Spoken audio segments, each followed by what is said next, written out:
E você também.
Nada, é um prazer enorme estar aqui com vocês hoje. Ai, que bom.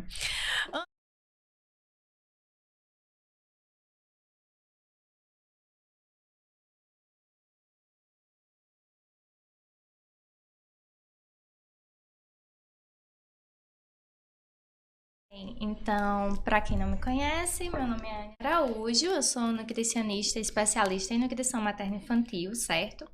Eu me formei pela UFRN no campus de Santa Cruz, chamado Facisa. E lá, no finalzinho do curso, do meio em diante eu já tinha uma afinidade pela área clínica, né? No Sim, finalzinho eu participei de um estágio no Hospital Maternidade Ana Bezerra, que ele é gerenciado pela EBSER. maravilhoso E também. isso, que também é referência na região. Sim. E aí ele recebe várias gestantes de médio Uhum. risco, sabe? De baixo risco também, reguladas para lá. Uhum. E quando eu fiz esse estágio, eu acho que a forma como ele foi conduzido, tudo isso me aproximou muito e me deixou mais próxima do tema, com um gostinho de quero mais, Uhum. sabe? Sim. E aí eu prestei a prova para fazer a residência, fiz a residência, passei 2 anos como residente, aprendendo, estudando de forma Sim, mais sim. intensiva, né? Voltada justamente para isso. Uhum. Nesse hospital em específico, a gente tinha mais contato com a parte de UTI/NEO, de problemas Sim. ginecológicos, parto normal, parto cesáreo. E também a gente tem uma parte bem mais voltada para amamentação. E aí foi lá onde eu tive mais contato. Uhum. Meu primeiro contato em si com a materno-infantil foi também no TCC, Sim. onde eu desenvolvi, junto com o meu grupo de pesquisa, um trabalho que a gente investigava como que a dieta da mãe pode influenciar algumas questões genéticas no bebê, entendeu? Sim. E a gente procurava investigar justamente isso. Será que uma dieta assim pode alterar alguma coisa no bebezinho? E aí esse primeiro contato foi como se Uhum. a nutrição materno-infantil me escolhesse, entendeu? Sim, sim. E aí eu fui conectada, Sim. e aí eu busquei me aprofundar no processo de residência. Da residência, o meu primeiro local de emprego foi Varela, onde eu conheci Lilian. E foi uma Uhum. experiência maravilhosa, porque tive contato também com outras situações pediátricas que a gente pôde explorar bem mais, enquanto equipe multi também. Sim. Ou seja, você já Ai,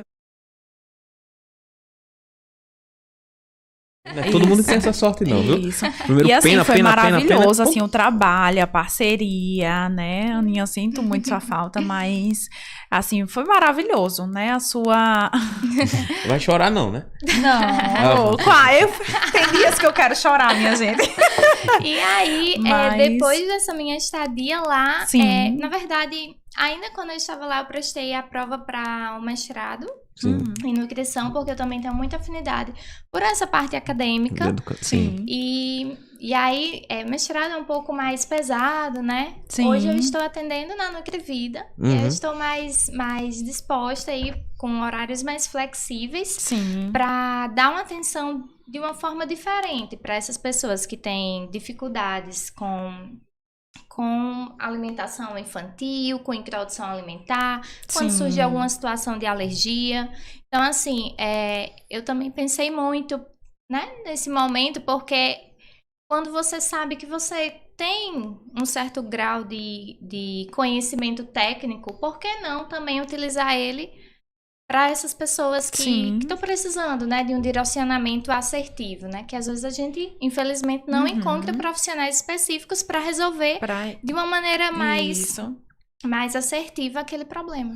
Então, já aproveitando, você quanto nutricionista, em relação a essa abrangência de visão, como é que está sendo aí o conhecimento das pessoas em busca do nutricionista, principalmente para a parte pediátrica? Sim. Porque no momento você... A maioria aqui das pessoas que eu acredito que o acesso ainda não esteja tão globalizado como se imagina, entendeu? Isso. Aí como é que você vê hoje essa questão? Hoje a gente tem a nutrição, na verdade a atuação da nutrição, principalmente nesse público, ele ainda é um pouco restrito. Tem muita gente, certo? Tem muita gente que precisa, mas tem muita gente que não tem acesso. Isso.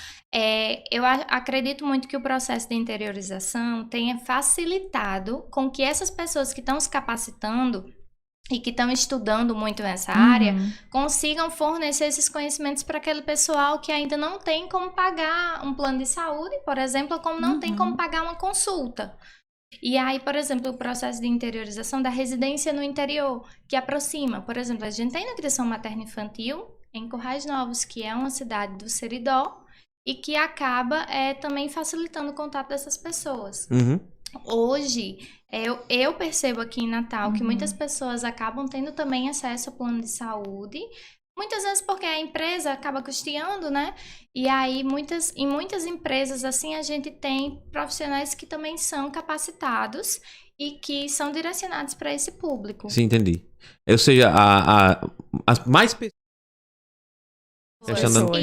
Acredito, comparado com anos anteriores, a gente tem um pouco mais de acesso. Eu acredito também que as redes sociais têm disseminado muita informação de facilidade, como a gente está tentando fazer aqui, né? Com certeza. E aí, isso é muito importante, porque acaba chegando uma informação mais direta, né? Mais certa para aquelas pessoas que precisam. Mais simples, mais simples. E às vezes é o despertar que a pessoa precisa para ir buscar um profissional, né? É o que eu venho observando aqui. Nós estamos trazendo profissionais de diversas áreas, porque nós é a área da nutrição, só que dentro da área da nutrição tem uma ramificação. Só que o pessoal não conhece, não teve esse acesso a essa oportunidade de saber que existe essa ramificação. Isso. Assim como na fisioterapia, na fonoaudiologia e na nutrição e até na psicologia. Né? Psicologia também. Isso é muito importante, porque o que é que acontece? Às vezes você sai do hospital, né? Tipo, às vezes seu bebezinho ficou muito tempo na UTI. Isso. Aí você sai com um bebezinho que tem alergia ao leite. Sim. A mãe, primeiro que sai desesperada, né? Sai com um papel que a nutricionista orientou, você não pode comer nada de leite. E sai, tipo, muito apavorada sobre o que é que vai fazer em casa. Sim. Essas situações, é muito importante que você busque um profissional nesse momento pós-hospital, entendeu? E você tem que buscar um profissional que seja realmente capacitado. Porque, às vezes, se você vai para um que é geral, o que é que acontece? Você acaba tendo uma orientação que não é assertiva. Isso. Às vezes, você acaba caindo em um outro problema. E aí, enfim, né? Você acaba se frustrando e associando aquela área, aquele profissional, aquela profissão a não resolução. Sim, exatamente. Com Por isso que eu acho certeza. importante, a questão é sempre trazer assim, profissionais que sejam da área, mas com as suas especializações, para que as pessoas possam ter acesso e conhecer que existe. Como você falou, algo geral, mas existem os profissionais específicos, como o seu caso materno-infantil, na live, no podcast retrasado, o passado, foi Emily, que é a nutricionista esportiva, entendeu? É assim que a gente vai trabalhando, e é muito importante sempre focar. Agora, a gente tá falando da parte da pediatria, da parte infantil, ou seja, as mães que têm os seus bebês vão saber que existe uma nutricionista que trabalha com esse público. Voltada para esse público, né? Exatamente. Então, Anne, vamos começar, né, o nosso pod, assim, alimentar, né? Ótimo. Que muitas mães, quando está se aproximando essa fase de introdução alimentar, já ficam com receio, já ficam com bastante medo, né? Já ficam outras, eufóricas, que eu quero testar tudo de uma vez só. E o que é preciso para iniciar a introdução alimentar? Só um segundo, rapidamente interrompendo. O pessoal que está no Instagram, se vocês quiserem continuar acompanhando aqui o nosso podcast, vá lá para o nosso canal da PhysioRunner Brasil, PhysioRunner Brasil Podcast. Caso você ainda não encontre, está nos nossos stories com o link, beleza? Então, pessoal do Instagram, um forte abraço e obrigado. Valeu! Vamos continuar. Só recapitulando a pergunta. Então, a introdução alimentar.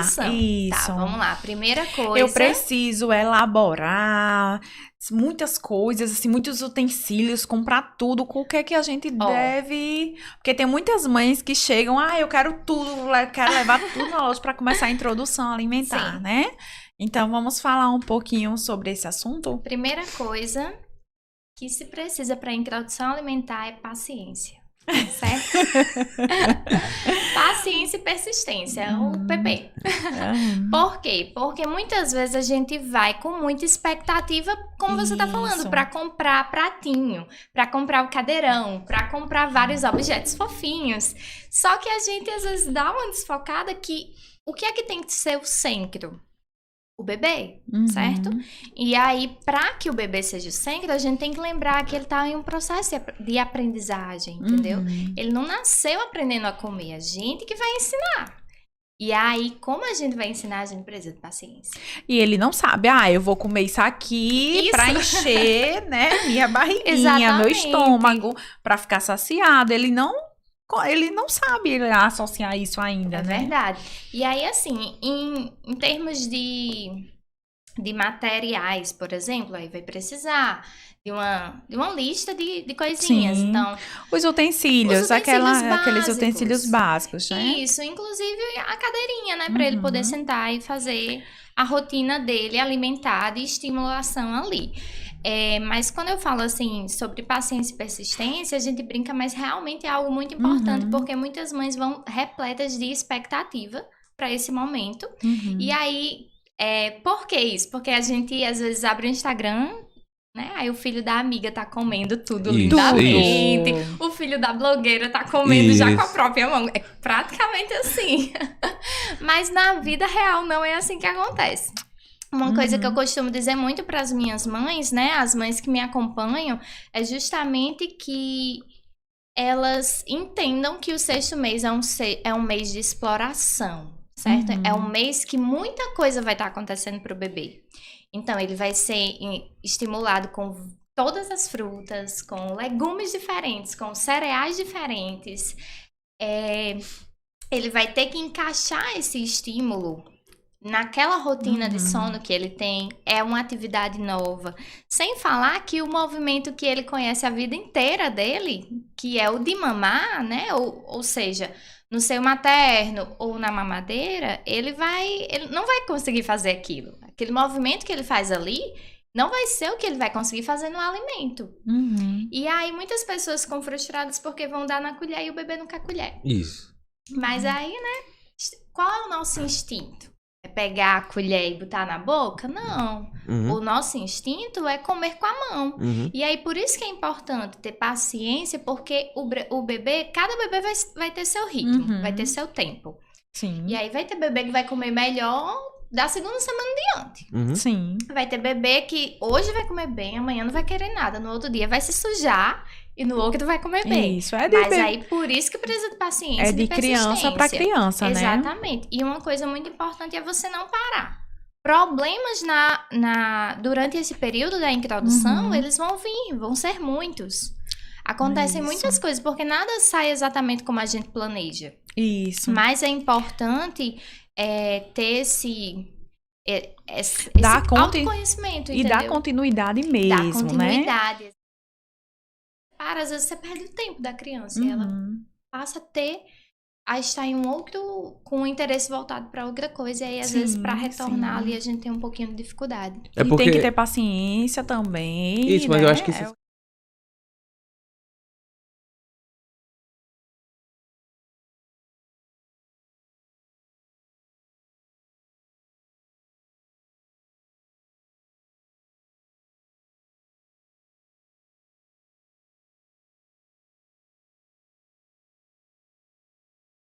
Tem muito aquela questão da mãe ou do pai, né, do responsável, não se sentir suficientemente feliz ou satisfeito com o processo de introdução. Sim.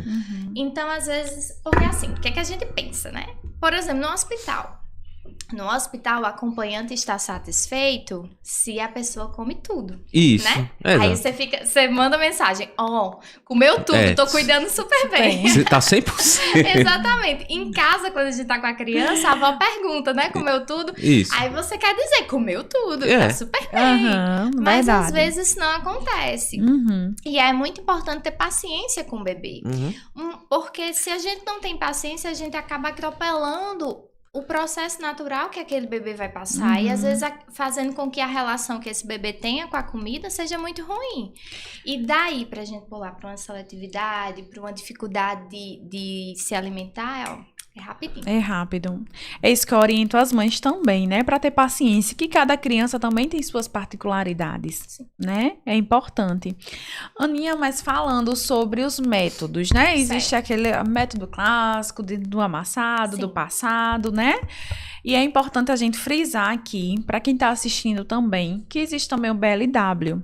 Isso, né? Importante. E que é importante também para a autonomia da criança.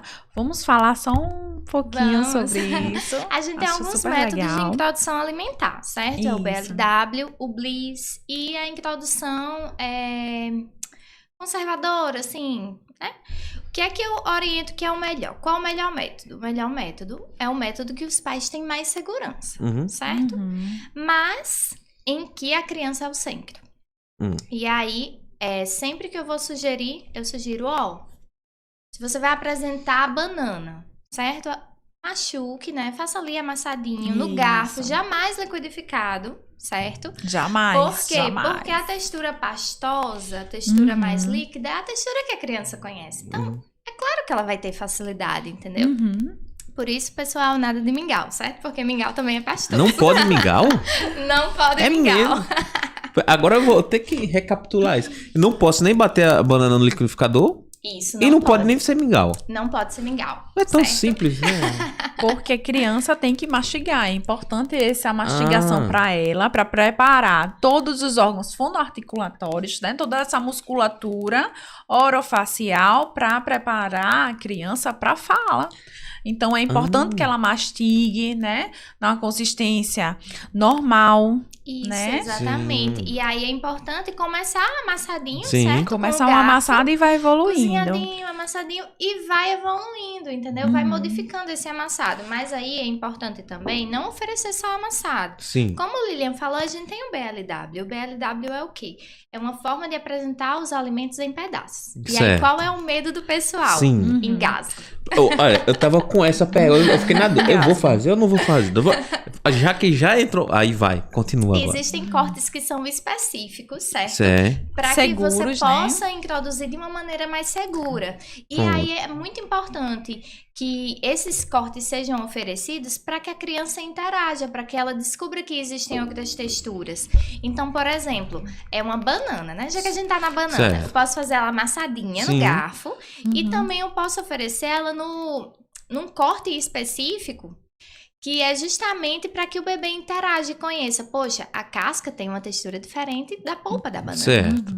Que é uma textura diferente do purê que eu tô dando. Sim. Então, eu entendo que para os pais é bem mais prático oferecer na colher, mas a gente precisa que a criança explore as texturas dos alimentos, que ela leve até a boca, que ela busque essa autonomia. Na verdade, a gente tem que trabalhar essa autonomia na criança, certo? E aí, sobre a questão do engasgo, é isso, são cortes seguros. Claro, a gente tem alguns alimentos pequenininhos e redondos, tipo amendoim. Ninguém vai dar um amendoim diretamente para uma criança de 6 meses, porque ela não tem a capacidade ainda de engolir direitinho sem se engasgar, por exemplo, porque é muito pequenininho. A chance de engasgo é maior. A gente tem alguns alimentos que são assim, sabe? Sim. Com a chance Maçã, de engasgo maior. né? Exatamente. Ó, só, eu vou rápida, porque você não passa do ponto que eu quero entrar. Passou no Fantástico, eu acredito que foi domingo passado. Justamente essa questão do engasgo. E foi justamente a maçã.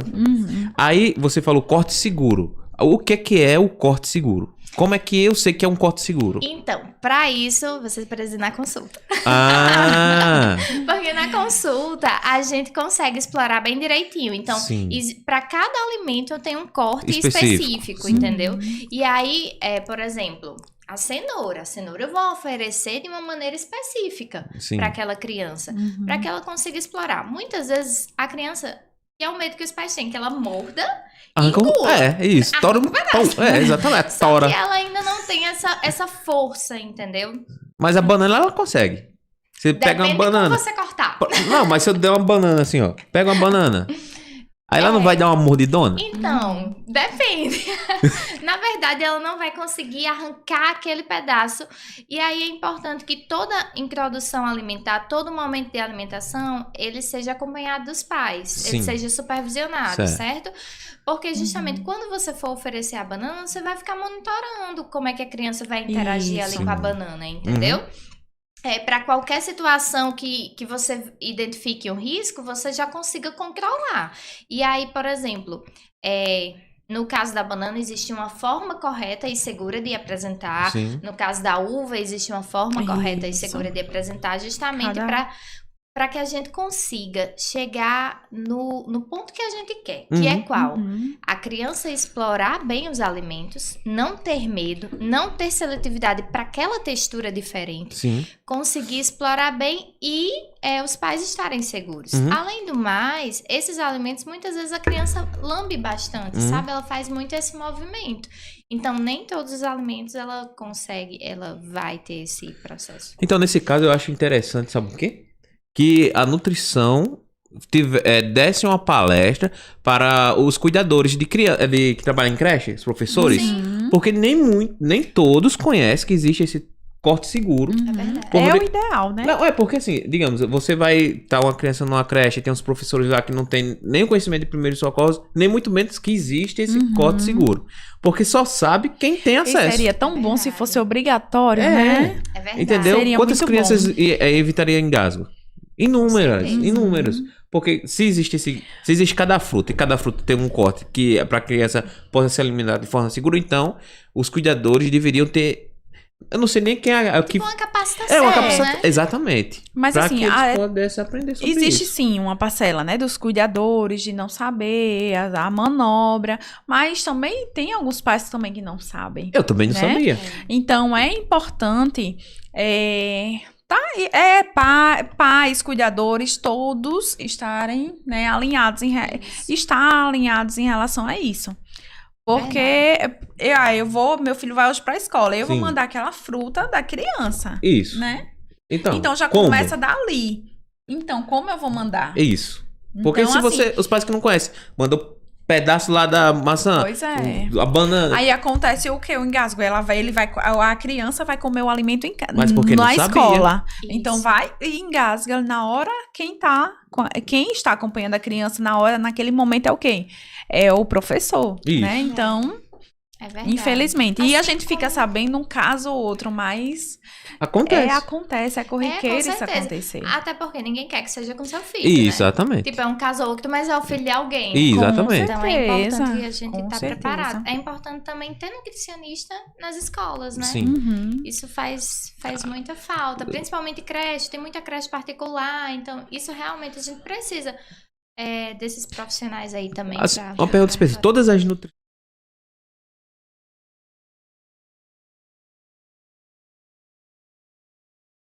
A gente às vezes vê muito rápido, sabe? A gente vê que existe a introdução alimentar, que existe esse método, que existe isso, que esse é em pedaços, mas assim, a gente não se aprofunda durante o curso de graduação de um modo geral, certo? Entendi. Quando a gente faz uma especialização voltada para isso, a gente estuda mais profundamente. Então, no caso, seria indicado uma nutricionista que trabalhasse com o público infantil, no caso, Isso, não é isso? Exatamente. Porque já tem um conhecimento mais aprofundado específico E aí é disso. importante, na consulta, levar todo mundo que você sabe que tá ali mais próximo dos cuidados do bebê. Sim. Então, se você é mãe e trabalha, leva a avó que vai ficar com a criança, leve a cuidadora que você contratou para ficar com a criança, porque isso é muito importante. Já que ela vai passar boa parte do tempo, é importante que ela saiba, né? Assim como cortar, se é você mesmo, pai, mãe, que vai ficar com a criança, é importante que você Sim, participe. com certeza. Aí, só outra questão aqui. Existe também a questão de qual o alimento do tipo, uma carne, um frango, qual é o momento da entrada desses aqui? Boa. Então, antes disso, tem uma coisa muito legal, que tem pessoas que recomendam começar com uma fruta específica. Então, tem gente que diz assim, não pode começar com laranja, porque laranja é ácido, vai dar errado no menino. Não é assim. Não é bem assim que funciona. A gente pode introduzir, a partir do 6º mês, todas as frutas, certo?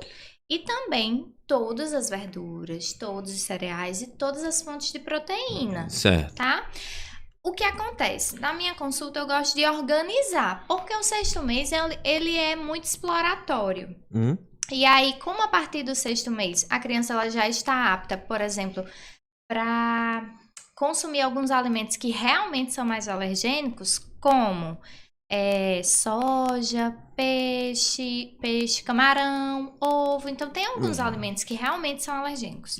Não são as frutas. Certo. Existem pessoas que podem ser alérgicas a uma fruta. Sim. Certo? Mas quando a gente estuda a listinha de alimentos alergênicos, a gente não tem, frutas chamando a atenção nesse momento, certo? Então, não existe uma fruta correta para começar a introdução alimentar. Uma outra coisa a gente vai introduzir esses alimentos alergênicos em algum momento e eles já podem ser introduzidos a partir do 6º mês.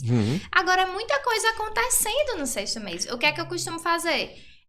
Introduzir alguns no 6º, outros no 7º, outros no 8º. Porque o período ideal para introduzir esses alimentos alergênicos é até mais ou menos os 9 meses de idade. Pode introduzir depois? Pode. Isso que eu ia perguntar. Mas o período ideal é até mais ou menos o 9º mês. Por quê? Isso. A imunidade tá lá em cima. Entendi. Eu ainda não introduzi camarão, acredita? Pois Eu não fiz o teste com camarão, porque ele é alérgico. Muito alérgico a camarão.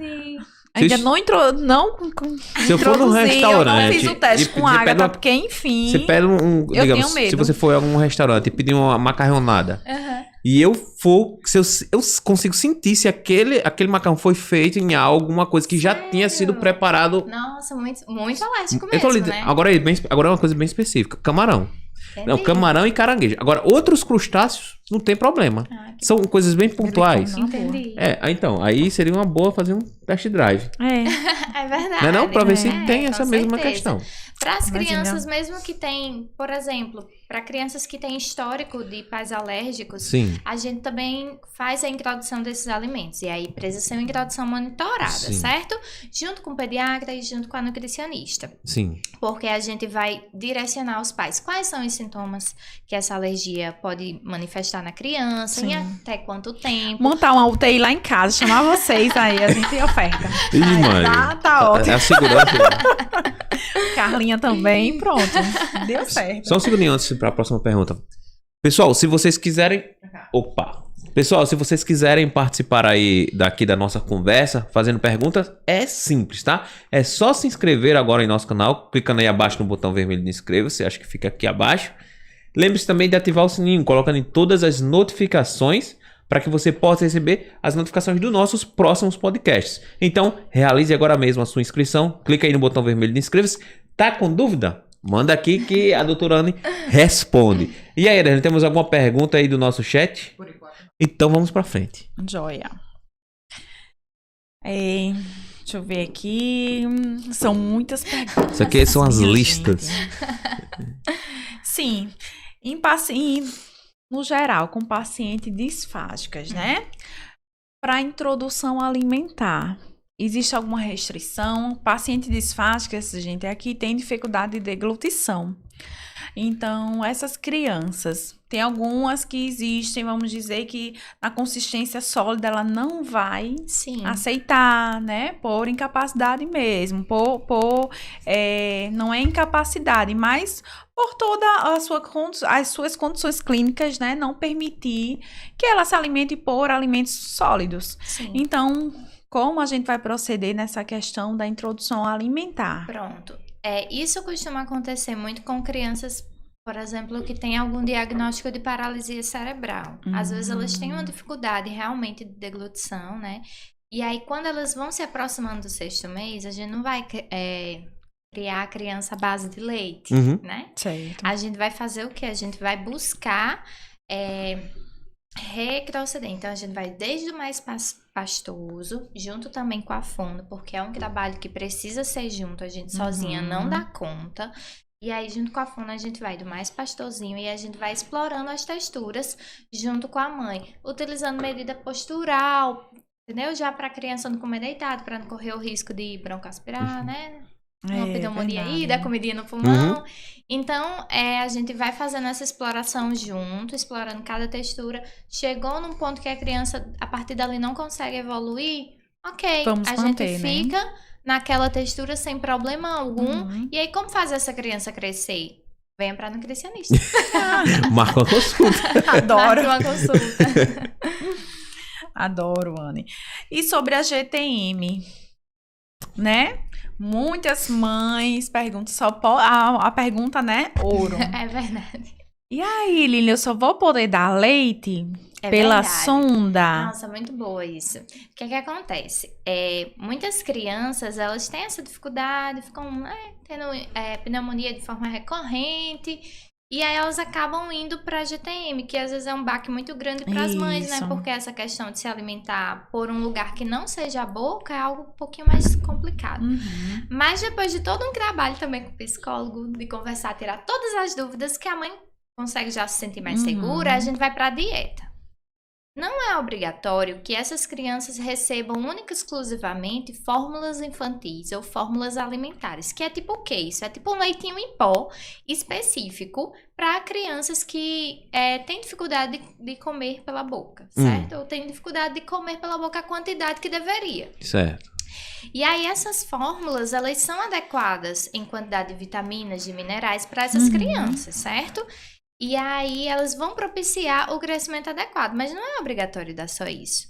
A gente pode sim fazer a introdução das frutas. Muitos bebezinhos de UTI Neo, que saíam com GTM, a gente, mesmo no hospital, a gente já dava orientação. Como que vai fazer a introdução?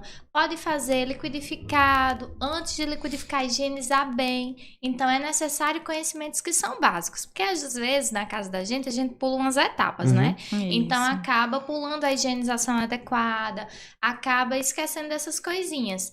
E para criança que tem essa sondinha localizada na barriga e que vai comer por aí, a higienização é algo muito importante. Porque, por exemplo, se você vai... Na introdução alimentar, a gente começa com frutas. Você vai oferecer fruta, né? Um suquinho de maçã, por exemplo.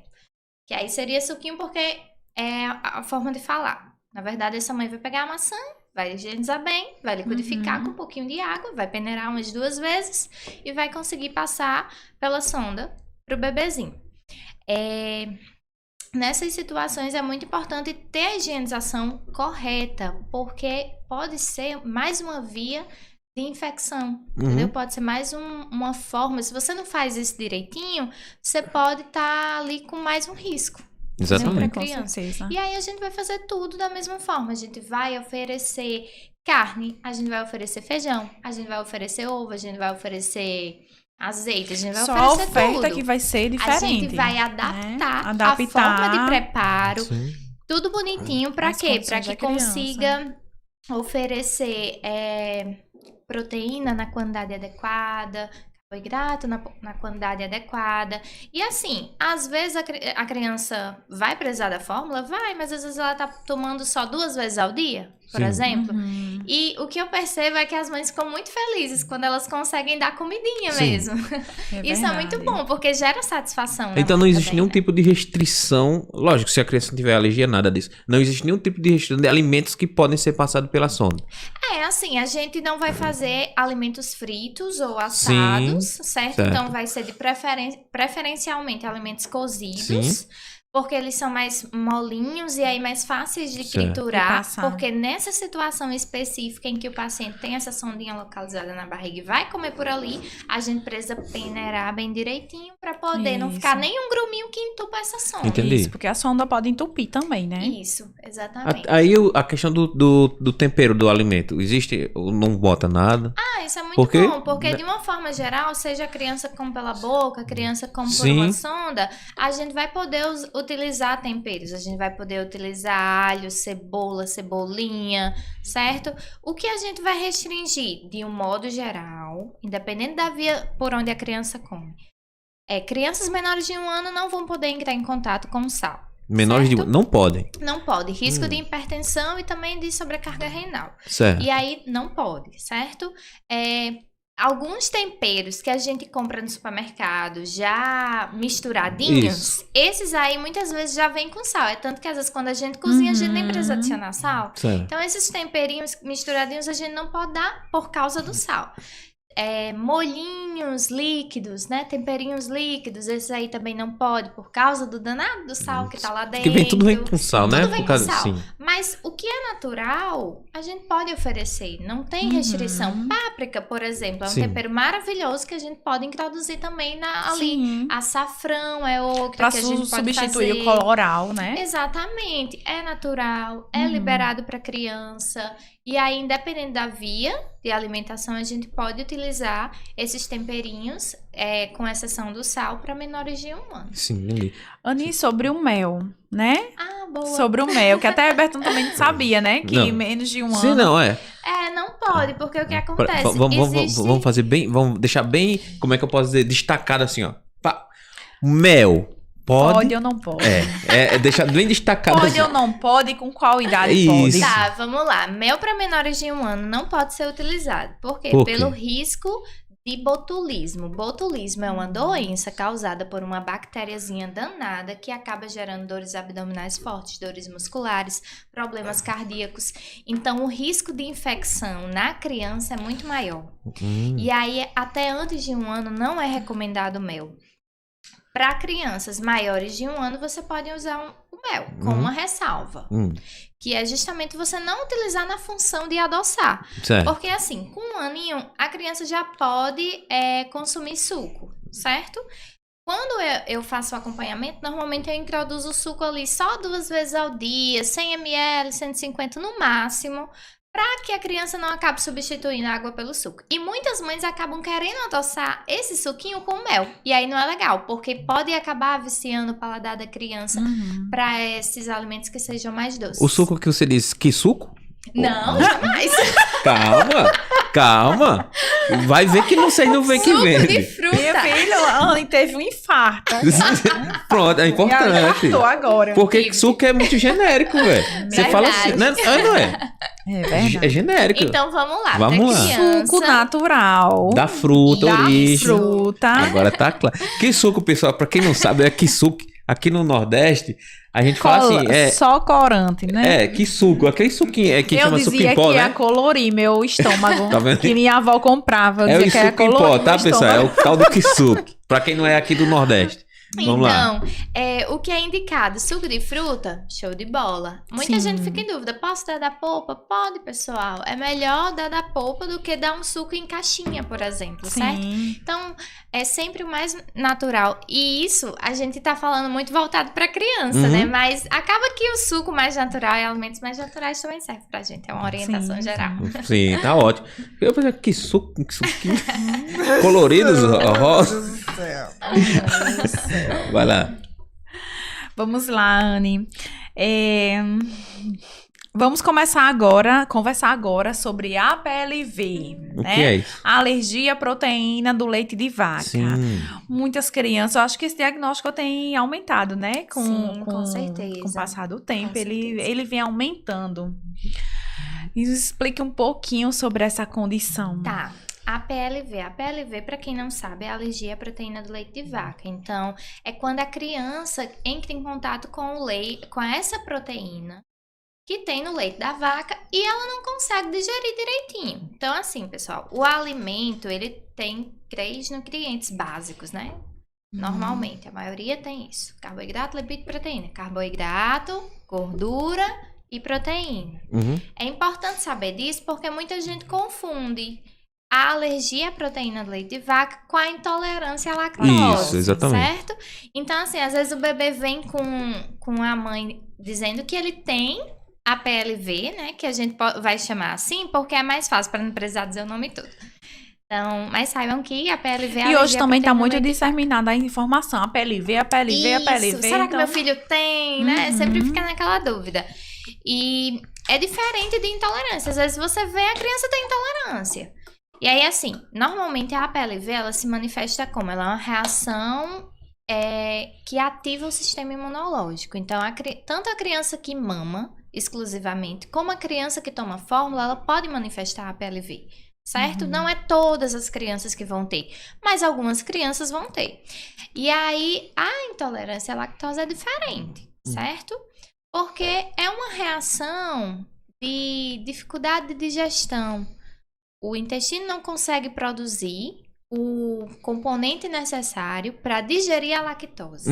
E a lactose é o quê? O açúcar do leite. Isso. Por isso que é importante saber os componentes e que a alergia é a proteína e a intolerância é o açúcar. E aí, na situação de intolerância, a gente vai ter, por exemplo, barriguinha estufadinha, um pouquinho de diarreia, mas na alergia, além da gente ter esses sintomas, a gente pode ter manchinha na pele, cocô com sangue, uma situação de gripe na criança que nunca passa. Então, às vezes, o sintoma da alergia é apenas respiratório. Tem muitas mães que descobriram que o bebezinho é alérgico porque ele tinha, tipo, uma gripe que não parava nunca. Sim. E aí, começa irritabilidade, movimento de se jogar para trás. Isso é muito presente para a mãe que amamenta. O bebezinho às vezes não consegue nem terminar a mamada porque ele tá tão irritado, porque o corpo dele não consegue digerir aquele nutriente, que ele acaba chorando muito. E aí fica um momento estressante para a mãe e pro bebê também. Sim. Será que é porque ele sente dor também nesse período aí? Também causa gera dor, né? porque o que acontece? A proteína do leite de vaca, ela é muito pequenininha, certo? Sim. Então, ela consegue passar bem direitinho e chegar no leite da mãe. Sim. E as fórmulas que a gente tem, elas são fórmulas à base da proteína do leite de vaca. Não é isento, certo? Existem fórmulas que são isentas? Existem. Mas essas que estão disseminadas no mercado, a maioria, elas não são, certo?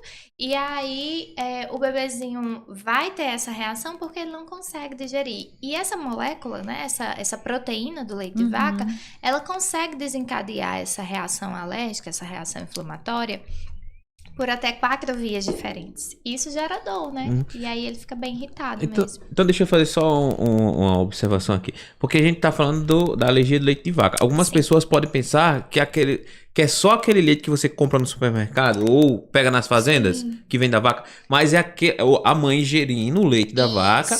Aí na amamentação, aquele leite pode passar para... Ou seja, leite criança... e derivados, né? Isso, que a gente tem que bem que não lembrar que não é só o leite que a mãe toma. Porque o que é que acontece? O queijo ele vem do leite. Sim. O iogurte vem do leite, né? O bolo de ovos foi feito com leite. Então, tudo isso que são alimentos derivados do leite de vaca, eles têm a proteína do leite. leite. E aí, se o bebê tiver alergia, a mãe comer um pedaço de bolo, comer uma bolacha, ela vai manifestar. De tudo isso. Porque a proteína é pequenininha, é digerida da mãe, passa para o leite e aí desencadeia essa reação na criança. Ou seja, a criança não é alérgica ao leite, porque você pode pensar, não, é alérgica ao meu leite. Não é o seu leite. Mas muita gente pensa isso. Exatamente. Entendeu? Porque dizem, a pele, bem específico, vaca. Então é porque você comprou o leite e deu pro menino tomar. Mas não, é porque o que a mãe tomou, alguma coisa que teve leite. Isso. Ou então diz assim, é alergia ao seu leite, como assim, isso, né? Aí você tem que explicar tudo. Ou então diz assim, Lilian, mas é sem lactose, você pode, né? Não, gente, é a proteína, a lactose é só o açúcar, então... Porque os produtos sem lactose, eles têm a proteína. Eles vão ter uma enzima adicionada para quando você comer. Como você não consegue, né, produzir esse componente para digerir o açúcar do leite, então eles adicionam esse componente. Mas a proteína está lá, intacta, certo? Então é importante que a gente saiba essa diferença, porque às vezes a mãe que está com a alimentação restrita, vão oferecer, esse leitinho aqui, 0 lactose, você pode tomar? Mas não pode, porque aquele leite tem a proteína. E a alergia é a proteína. Sim, entendi. O que eu ia fazer outra pergunta. Porque Sério, de novo. É porque assim, além do leite da vaca, pode no interior, normalmente, assim, leite de cabra. Pois é. E aí? Muitas crianças também vão ser alérgicas porque tem a caseína. A caseína é a proteína que tá no leite da vaca, entendeu? Existem alguns animais que vão manifestar essa caseína, mas tem criança que não vai ter alergia. Entendeu? Certo. E aí é preciso saber o tipo, é preciso ter um acompanhamento direitinho. Então, ou seja, a criança pode ser alérgica ao leite da vaca, mas não pode ser, talvez não seja alérgica ao leite da cabra. Mas assim... Se fizer um teste. Porque tem que fazer o teste direitinho, entendeu? Porque muitas vezes ela é alérgica ao leite da cabra. Porque o leite da cabra pode ter caseína, entendeu? É por isso, porque eu vendo essa sigla aí, é bem taxativo, vaca. Aí tem os outros animais aí que utiliza assim na alimentação. E essa situação que você falou, né, de ter alergia ao leite da mãe, isso muitas vezes acontece. Aí a mãe, pra tentar corrigir, compra um leite e aí a criança continua alérgica e não resolveu o problema. Aí parou a amamentação, interrompeu a amamentação e... Exatamente. O que é importante? Ao menor sinal de desconforto da criança, vá na consulta com o pediatra, ele vai saber encaminhar. O diagnóstico de APLV, quem dá não somos nós nutricionistas, quem dá é o gastro, e aí o gastro vai avaliar bem direitinho e vai encaminhar para nutricionista, para que a gente possa orientar que alimentos essa mãe vai comer, como vai ser o cardápio dela, porque como o leite e os derivados, eles são muito ricos em cálcio, o que é que a gente vai ter? Provavelmente uma deficiência de cálcio nessa mãe. Então, a mãe que tem uma criança com alergia e essa mãe amamenta, ela precisa de uma dieta restrita em leite e derivados. Consequentemente, ela pode estar mais susceptível a ter uma situação de deficiência de cálcio. Como é que ela vai resolver isso? Indo na consulta com a nutricionista, porque ela vai orientar alimentos fontes, uma suplementação, ou então coisas semelhantes. Entendi. Entendeu? Show de bola. Anne, nesse caso, aconteceu comigo. Mesmo eu cortando todos os alimentos com leite, continuava a dar reação em Agatha, né? Sempre tinha lá o sangue nas fezes. Aí o médico foi e suspendeu o gastro, né? Suspendeu a soja. Sim. Eu queria que você explicasse só um pouquinho sobre... Então, o que é que acontece? É importante a gente esclarecer também que vamos supor, né, que eu tenha uma mãe que está nos assistindo e que ela desconfia, né? A gente falou que sinais aparecem no bebezinho, ela desconfia que o bebezinho tenha, e aí ela vai parar o leite. Parou hoje, certo? Manifesta até 15 dias depois. Então, se eu tenho uma mãe que está restringindo o leite hoje, por exemplo, né? Claro que precisa de consulta, precisa de avaliação, precisa de todos os profissionais envolvidos, né? Mas se ela chegou em casa e ela tem essa orientação de restringir leite e derivados, não desaparece o efeito no bebezinho hoje. A gente tem aí um tempo de mais ou menos 15, 18 dias para o efeito sumir. certo? Para os traços do leite sumirem do leite materno, certo? Os traços dessa proteína do leite de vaca sumirem do leite materno. E aí, muitas mães às vezes acabam descobrindo, né, que o seu bebezinho não é alérgico apenas ao leite de vaca, que isso pode acontecer. Pode acontecer em mais ou menos 15, 10% das crianças delas serem alérgicas também a outros alimentos que têm essa característica de ser alergênico, como a gente falou antes, que é, por exemplo, a soja, por exemplo, o ovo, certo? E aí a gente precisa de cautela e de uma boa avaliação para isso. Por isso que o gastro foi quem lhe orientou, né? Sim, porque aí ele vai observar. Restringimos o leite, continuam os sinais, então tem outro alimento que está sendo ingerido que está despertando esse mesmo problema. Porque esses alimentos, pessoal, eles têm proteína, entendeu? A soja tem proteína. E muita proteína, inclusive. Foi o que ele me explicou, que a proteína da soja é muito parecida com do leite. Isso, exatamente. E aí tem muitas crianças que reagem, isso. né? Então, mas depois cessou. Depois que eu cortei a soja mesmo, aí cessou. Então é importante as mães não ficar desesperadas aí quando fizeram o corte, porque tem esse prazo que você falou, não é? Por isso que é bom buscar ajuda, porque a gente acaba dando mais informação e informação tranquiliza, né? Exatamente. Quando você tem informação, você tem tudo. Porque quando você não vai na fonte correta, você vai escutar um de outro, de um de outro, de outro. Isso, exatamente. Isso. Aí tem uma pessoa que diz assim, eita, meu filho também teve isso. Mas nem teve, entendeu? Sempre surge. Aí dá um conselho troncho. Não, aí tinha pessoas que me diziam assim, aconteceu comigo também, eu fiquei sangrando por 3 meses, fazendo cocô com sangue por 3 vezes, mas depois parou.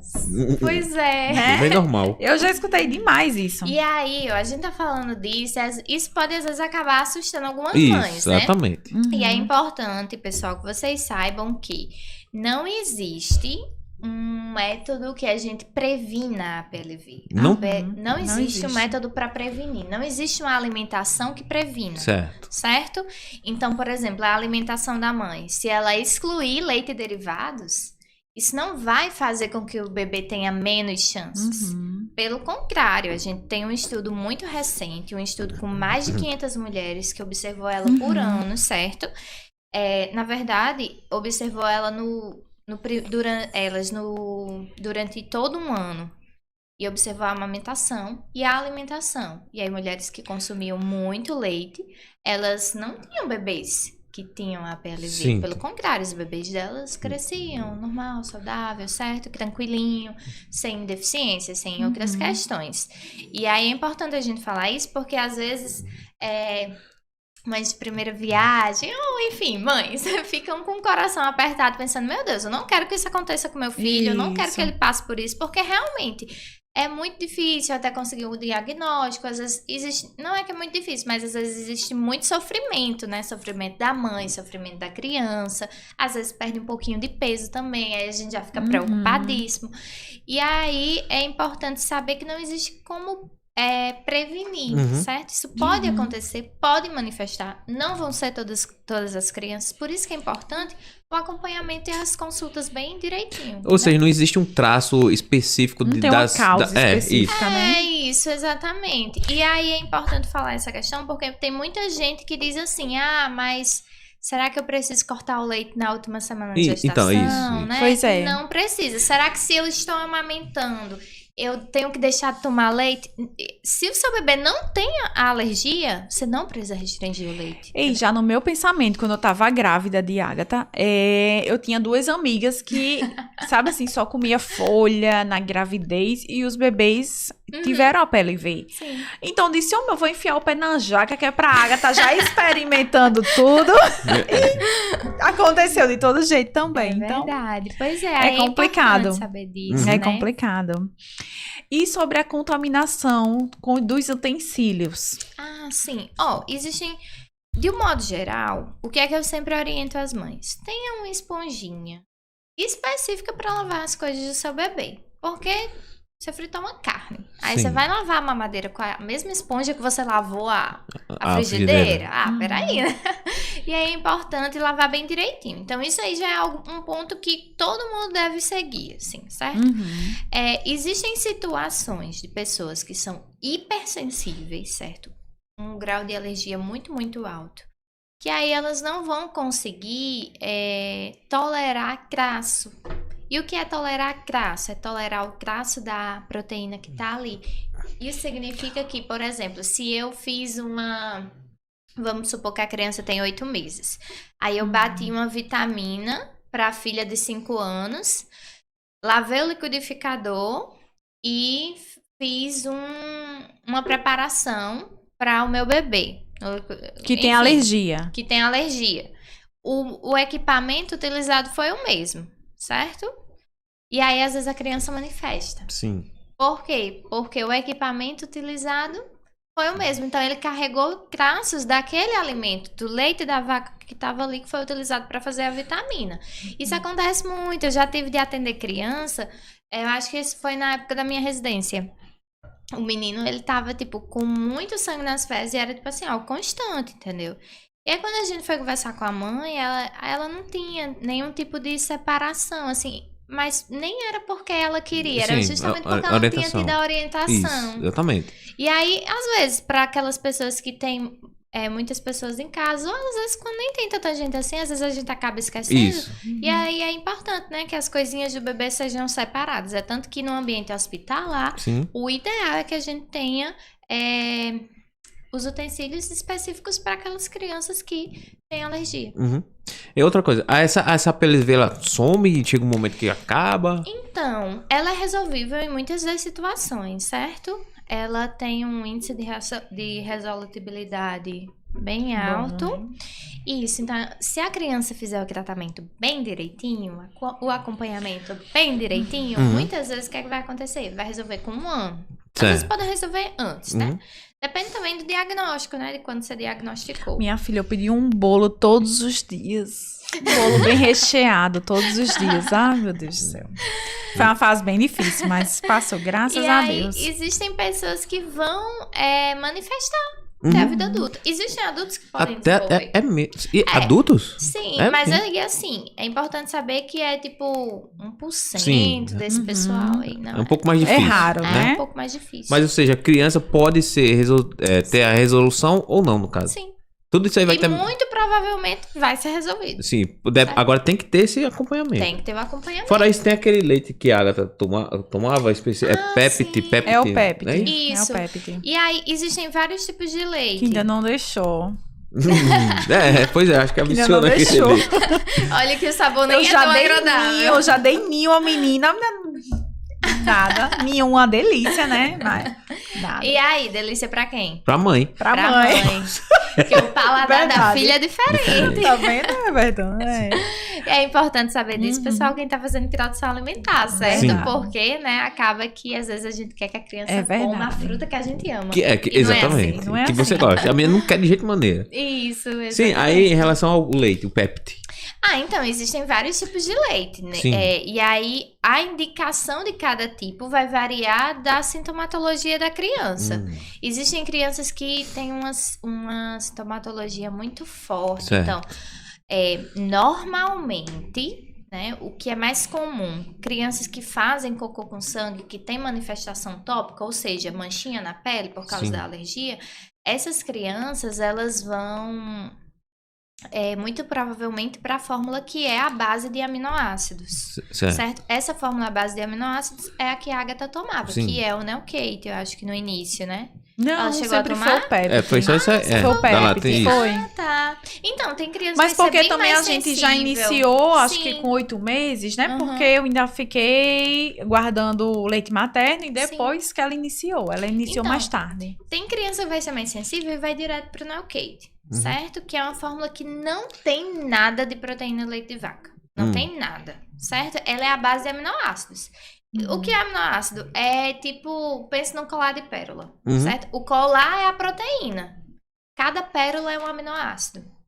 Que são coisas importantes para o corpo crescer, enfim, fazer desempenhar suas funções. Tem criança que pode tomar o Pregomin, por exemplo, né? Que é um dos tipos de leite que existe para tratamento da PLV, e nesse caso a gente tem um pouquinho de crasso da própria proteína, certo? Só que ela tá bem quebradinha. ela tá quebradinha no ponto que a criança consegue absorver e não manifesta nenhum tipo de sintoma. E aí, esse caso do Pregamin, ele ainda tem a lactose, ele não tem a lactose, que é o açúcar do leite. No caso do Aptamil Pepti, que é o que a Agatha estava tomando, ele tem o açúcar do leite, que é a lactose, certo? E ele também tem a proteína bem quebradinha. Sim. Mas uma questão que eu queria só... Pensando aqui, nós falamos muito da questão da amamentação. Se fala muito na questão da amamentação. Amamentação. Essa palavra. Que é muito importante e a criança tem que pode amamentar até determinada idade. Só que a pergunta é o seguinte. Nós falamos que se a mãe tem contato com a proteína do leite, passa na amamentação, passa para a criança. Quando a mãe evita todos esses contatos com algo que vem da vaca, né? Enfim, aí parou. Aí ela não pode continuar amamentando a criança? Pode. Mas por que tem que introduzir esses leites? Precisa. Não precisa. Se a mãe consegue amamentar a criança e consegue fazer a introdução alimentar bem direitinho, ela não é obrigatório ela utilizar essa fórmula, certo? Agora sim, ela pode utilizar, o que é muito comum, porque as mães voltam para sua rotina de trabalho, às vezes esse lance de acabar ordenhando o próprio leite para deixar no congelador. Isso. E quem está em casa responsável pela criança descongelar, às vezes é um trâmite muito difícil, sabe? De ensinar as pessoas que estão com as crianças naquele momento. E aí, às vezes, acaba realmente sendo necessário. A mãe não consegue... Às vezes também ordenhar aquele volume adequado, né? Volume adequado, porque a criança, ela vai ter uma capacidade de retirar leite muito maior do que no início, certo? Então, no início da amamentação, é mais fácil da mãe ordenhar 100 ml, 160. Depois, algumas mães podem ter um pouquinho de dificuldade de ordenhar volumes mais altos, entendeu? E aí, isso acaba dificultando e fazendo com que essas fórmulas sejam uma opção. Sim, mas existe algum período? Você só pode iniciar essa fórmula a partir de tanto tempo? Ou... Não, a partir do diagnóstico, já pode iniciar a fórmula, se for o caso. Então, por exemplo, a mãe que diz assim, eu vou voltar a trabalhar, eu não tenho, tipo assim, como ficar ordenhando o meu leite para o meu bebê, certo? Ok. Então, ela segue na dieta restritiva, por exemplo, porque quando ela chega em casa à noite, ela vai amamentar, mas durante o dia, como a criança vai estar, por exemplo, em introdução alimentar, algumas refeições vão ser lácteas ainda. E aí, para essas refeições, a gente vai ter a fórmula, entendeu? Excelente, maravilhoso. E, Ederlaine, você tem alguma dúvida sua? Porque, normalmente, a nossa sombra aqui, né, Ederlaine, ela que controla aqui as nossas lives, é cheia de perguntas. Então, temos que passar a oportunidade para ela. Manda ver, né? Seguinte, eu particular mesmo. Esses anos pra cá, não tenho como precisar quantos anos. Mas eu venho reparando, não só eu, como o pessoal da minha época, dos anos 80. Da minha época, viu? É muito nova, né? A gente não tinha tanta incidência de crianças com alergias. Não tinha ou não tinha diagnóstico? Essa que é a questão. Eu acho que essa é a questão. Isso. Olha, isso aí eu ia perguntar antes. Justamente, eu ia dizer assim, cresceu o número de pessoas com a PLV? É porque é muito, eu não sei se é impressão minha, porque assim, eu lembro que na nossa época a gente comia, é modo de falar, tá? A gente comia até areia, né? E hoje é tudo mais restrito ao ponto de praticamente anular uma situação por longos anos de vida da criança. Aí eu queria saber, tem um porquê? Se tem, o que a mãe pode fazer? Eu acho que tem muitos lados fora, né, esse diagnóstico também. A gente tanto tem um diagnóstico melhor agora, certo? Como tem aquele lance de, se eu quero ver um carro branco, eu acabo vendo muitos, né? Então, se eu conheço uma criança que tem a PLV, eu me interesso mais por esse tema, e aí acaba, é como se fosse mágica, surgem várias pessoas. Mas é desse jeito pior que é assim. Tem isso, só que aí também é um lance de que a sua atenção tá voltada para aquilo, você vai perceber mais, vai fazer mais diferença em você. Mas tem essa questão também, a gente muitas vezes tem observado que o número tá aumentando, pode ser por causa do diagnóstico que tá melhor, mas também pode ser pela nossa forma de se alimentar também. Acho que a gente tem uma alimentação muito importante em ultraprocessados, alimentos que a gente olha e não sabe dizer nem de onde vem, entendeu? Alimentos são muito ricos em aditivos. Às vezes a mãe tem uma hipersensibilidade, tem alguma sensibilidade, não sabe, ou enfim, o pai tem, às vezes não sabe, faz ali o cruzamento dos genes, pode acabar surgindo alguma criancinha que seja um pouquinho mais alérgica. Então, é importante monitorar a nossa alimentação, é importante buscar tudo que é mais natural para que a gente consiga fazer o melhor, assim. A gente tem essa situação, eu estava até antes de ontem, com as meninas da nutrição, e elas comentaram sobre isso, né? Nossa, tem muita criancinha alérgica, e uma delas pontuou justamente essa questão, muito pré-natal, que não é acompanhado da maneira correta, muito alimento que é consumido com, assim, uma carga de aditivos muito grande, e é importante que a gente saiba que o que a mãe come interfere na carga genética da criança também, entendeu? A gente tem muitos estudos que mostram isso. Muitos estudos que mostram como que a alimentação pode afetar ali. A gata é pura brigadeira, da criança.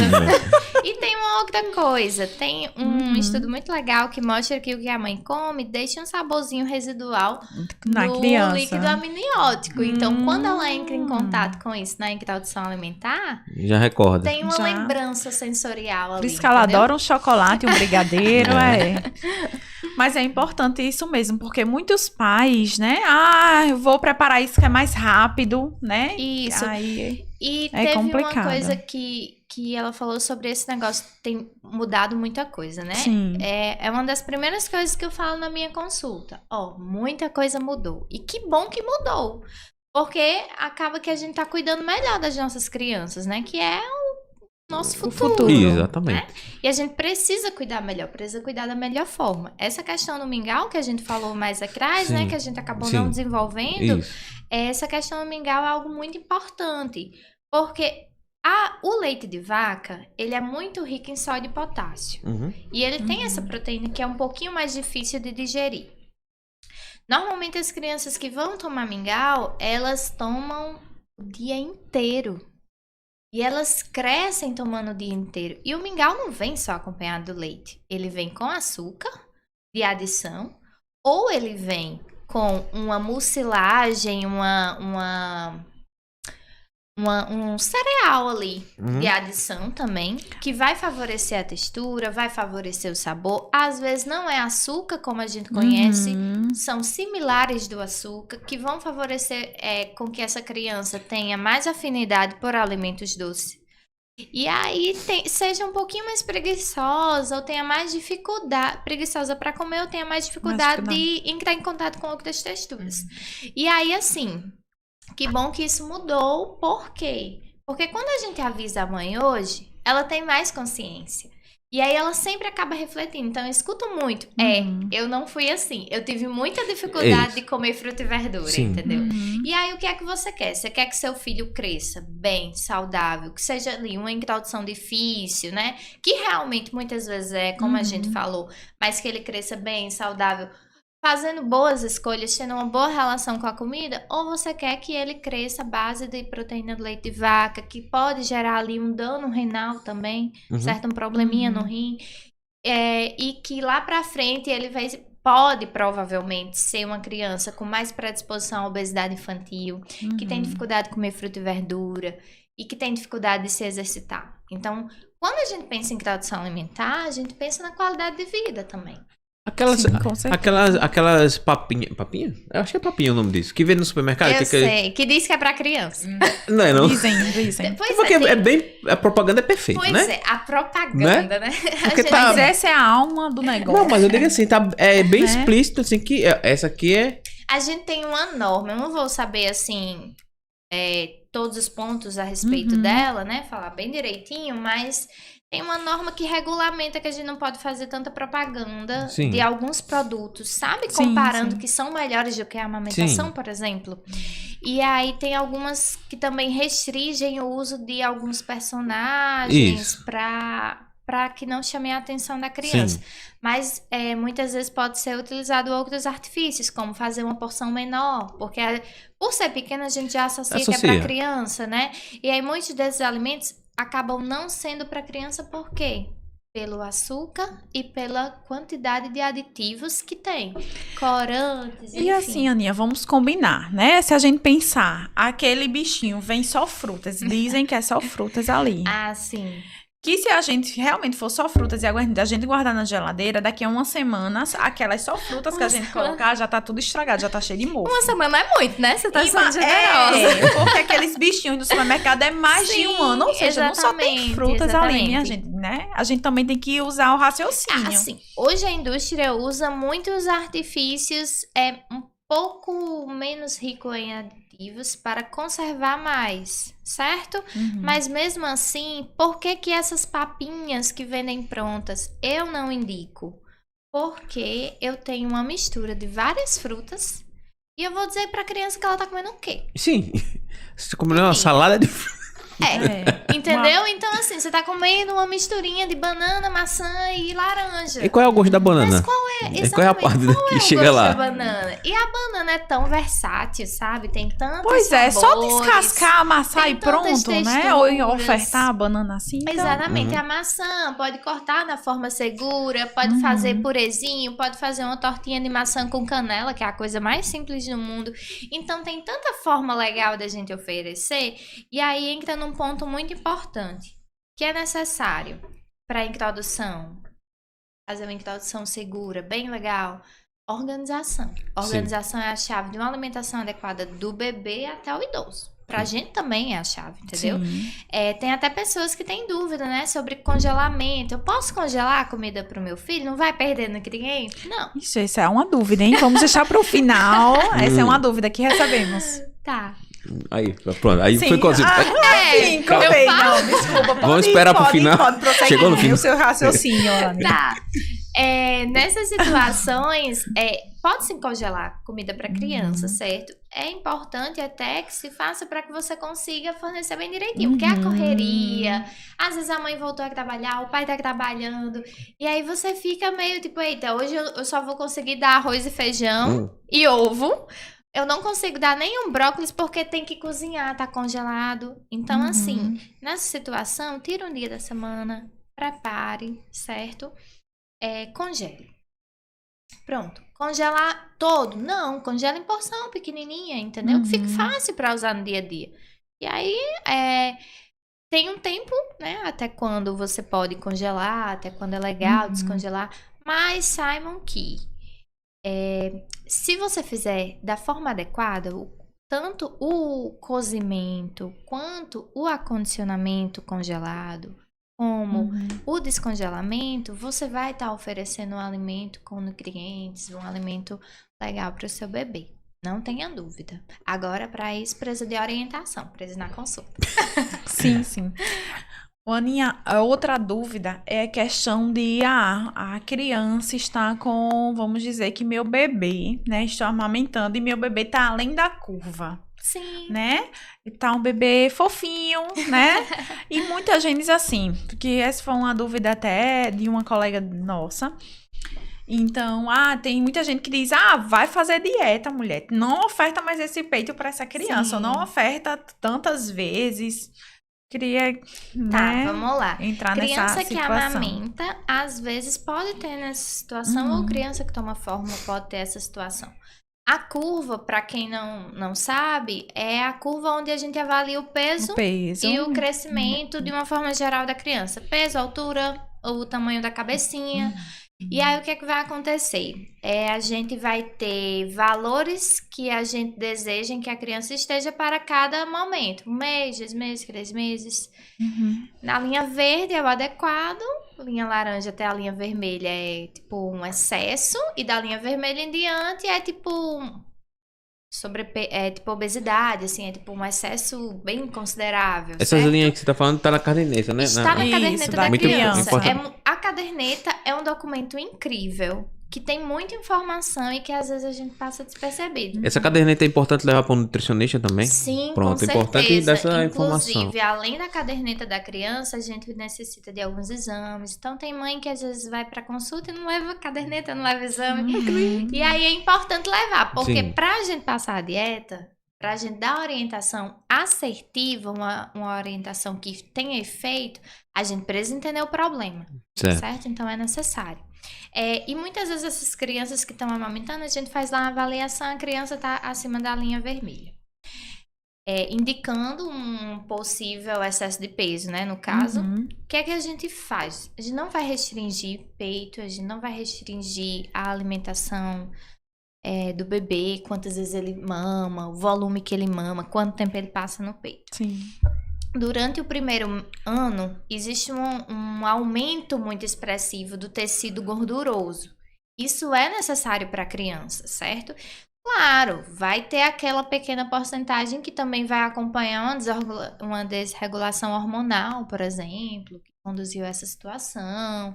Mas, no geral, é importante que as pessoas saibam que essa criança que amamenta, que está acima da curva, ela está vivendo o seu processo. A criança, ela tem um canal de crescimento. É importante analisar isso, não só o momento de agora. Então, a pessoa que chega pra mim dizendo que o bebezinho tá em excesso de peso, tá, mas com quanto ele nasceu? Se é um bebê que tá com excesso de peso, mas ele sempre foi baixo peso, alguma coisa aconteceu, né? O que que tá acontecendo? Tá dando alguma coisa a mais nessa alimentação? Se é um bebezinho que já nasceu com 4 quilos, que é o que a gente considera, dependendo da semana, né, da idade gestacional, com que a mulher pariu, a gente pode considerar ele grande para a idade gestacional, macrossômico, entendeu? Um peso mais elevado. Então, uma criança que às vezes nasce com mais de 4 quilos, ela vai ter ali uma curva acima do esperado, mas isso é o canal dela, entendeu? O canal de crescimento dela, que é influenciado muito também pela genética, às vezes tem o biotipo da família ali, entendeu? E aí é importante que a gente saiba isso. Mas também existem outras situações, que é, por exemplo, o bebê tá tomando volume de fórmula absurdo. E aí tem muita caloria chegando, por exemplo. Aí você me pergunta, nesse caso, o que é que você faz? Você restringe a quantidade de volume por causa da caloria? Não é bem assim, a gente tem que analisar quanto de líquidos no geral tá chegando. Porque às vezes isso é um empecilho. E aí, por exemplo, no hospital a gente fazia muito isso, porque às vezes chegavam crianças de 2 meses tomando volumes absurdos de leite a cada 3 horas. E assim, muitas vezes o estômago vai caber, entendeu? Aqui e acolá a criança vai acabar regurgitando, porque... E às vezes é uma queixa da mãe. Poxa, ele toma todinho, mas ele regurgita tanto, ele boça muito, né? E aí você vai explicar, existe um volume ideal para essa fase. A gente da nutrição vai calcular exatamente quanto que esse bebê precisa. Então, quando a gente identifica que o volume está muito alto, a gente vai orientar a mãe, vai calcular realmente quanto é que ele precisa, mas não entra nesse ponto de fazer regime para bebê ou de restringir assim de uma forma mais impactante, não, entendeu? Isso não existe. E se tá mamando, é o canal de crescimento dele, muitas vezes, entendeu? É a curva que ele tá fazendo. Porque assim, para além da avaliação que a gente faz comparando com a curva, a gente tem que olhar como é ele sobre ele. Então, como é que estava o peso dele antes, como é que ele nasceu, tem que analisar toda a história, entendeu? Às vezes avaliação isso, exatamente. Porque completa. Às vezes a gente consegue realmente identificar alguma questão. Às vezes alguém tá dando uma comidinha ali, tá dando algum açúcar, tá dando algum mingau, entrou alguma coisa que não era para ter entrado naquele momento. Então, às vezes a gente realmente identifica um fator.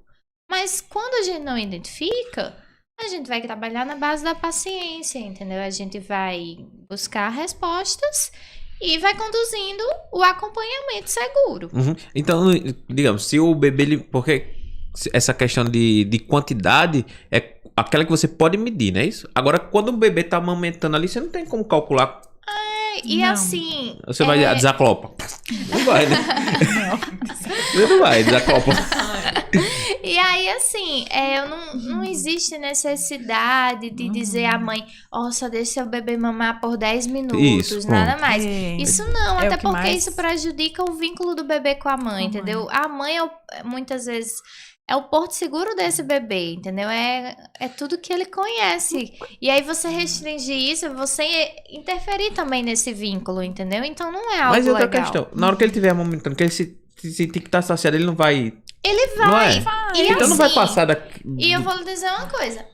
Para além do que nós conhecemos de saciedade, o bebê, ele sabe muito sobre ele mesmo, entendeu? Então, ele sabe o que é fome, ele sabe mais que a gente, basicamente, entendeu? E isso é muito importante, porque assim, na introdução alimentar, às vezes a gente quer que o bebê coma exatamente o que ele tomou de mamadeira, entendeu? O que a gente imagina que ele conseguiu extrair no leite materno, né? Na amamentação. E aí não é assim, porque o leite materno é muito mais fácil de digerir, certo? A fórmula é um pouquinho mais difícil. Digerir a fórmula é um pouquinho mais fácil do que digerir feijão, por exemplo, entendeu? Então, o volume que ele vai comer na introdução realmente é pouquinho. O guia para menores de 2 anos do Ministério da Saúde coloca que a introdução ela é ali 2, 3 colheres de comida.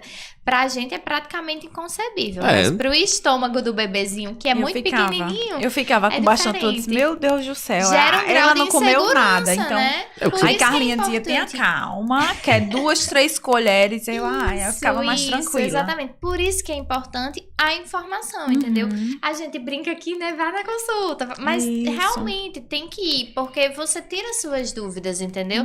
Se você não tem como, por exemplo, pagar uma consulta, busque algum nutricionista que tenha na unidade básica. Aqui em Natal a gente tem algumas situações como essa. Tentar entrar na rede de alguma forma.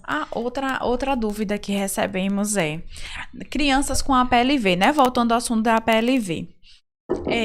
Meu filho foi diagnosticado APLV, ou eu tenho suspeita, como eu vou ofertar uma fórmula para ele, que é bem mais cara, né? O custo é bem mais alto, se a pessoa não tem condições, né? Nesse caso, a gente tem o programa, né? A gente tem um programa que, se eu não estou enganada, é um programa do governo.